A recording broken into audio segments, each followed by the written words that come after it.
नमस्कार। आज हम शिवाजी महाराज के जीवन और मराठा साम्राज्य की कहानी में थोड़ा और गहरा उतर रहे हैं। हाँ, और हमारा आधार है रणजीत देसाई की किताब शिवाजी द ग्रेट मराठा। बिल्कुल। ये किताब हमें शिवाजी के शुरुआती जीवन से लेकर कैसे उन्होंने मराठा साम्राज्य की नींव रखी, उस पूरी यात्रा पर ले जाती है। सही। हमारा मकसद यही है कि हम शिवाजी के जीवन की खास घटनाओं और उनकी शख्सियत के अहम पहलुओं को समझें। बिल्कुल। और ये समझना भी जरूरी है कि ये सब हो किस माहौल में रहा था। हाँ, 17वीं सदी का भारत काफी उथल पुथल थी। एग्जैक्टली। देसाई की किताब शिवाजी के हिंदवी स्वराज के विचार पर बहुत जोर देती है, मतलब हिंदू स्वशासन। अच्छा। हाँ, ये उनके पूरे संघर्ष का आप कह सकते हैं केंद्र बिंदु था। किताब में ये भी साफ है कि उनकी माँ जीजाबाई का उन पर कितना गहरा असर था उनके चरित्र और लीडरशिप को बनाने में। बहुत ज्यादा। और देसाई इसे सिर्फ एक माँ के नैतिक प्रभाव तक ही सीमित नहीं रखते, ओह। मतलब रणनीतिक तौर पर भी। हाँ बिल्कुल। जीजाबाई ने शिवाजी के सिर्फ चरित्र को ही नहीं गढ़ा, बल्कि उनकी शुरुआती राजनीतिक सोच, उनके फैसलों पर भी उन सब का गहरा असर था। किताब उन्हें सिर्फ माँ नहीं बल्कि एक मार्गदर्शक के तौर पर दिखाती है। ये दिलचस्प है। और शिवाजी खुद, उनकी रणनीतिक सोच तो कमाल की थी। हाँ, लाजवाब। उनकी युद्ध शैली, गनीमी कावा, किताब इसका जिक्र करती है। ये गुरिल्ला युद्ध तकनीक, क्या ये उस जमाने में बहुत अनोखी थी? हाँ, काफी अनोखी और बहुत असरदार।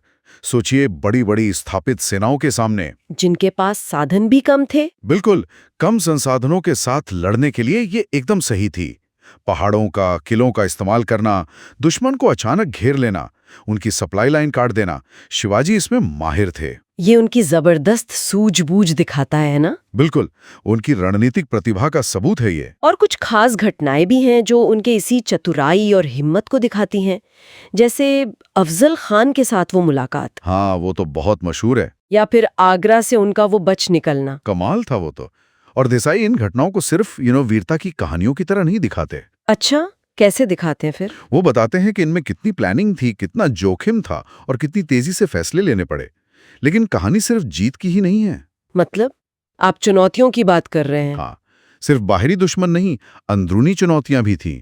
दरबार की साजिशें थीं, परिवार में तनाव थे। ओह।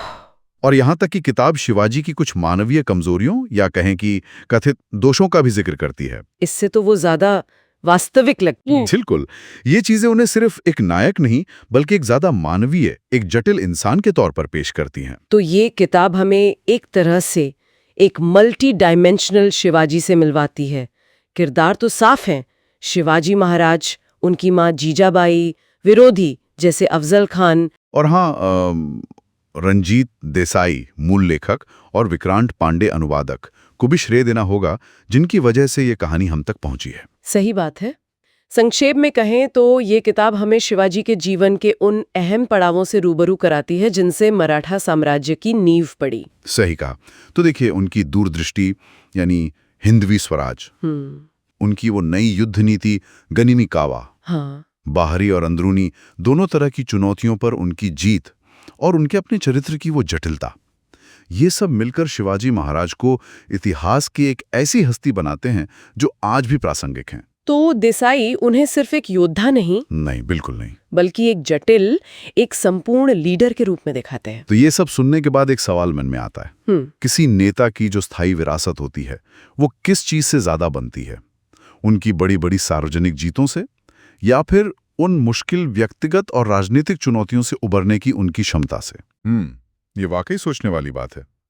सार्वजनिक जीतें दिखती हैं, लेकिन शायद अंदरूनी लड़ाइयां उस नेता को वो बनाती हैं जो वो असल में होता है। हाँ, इस पर सोचना चाहिए।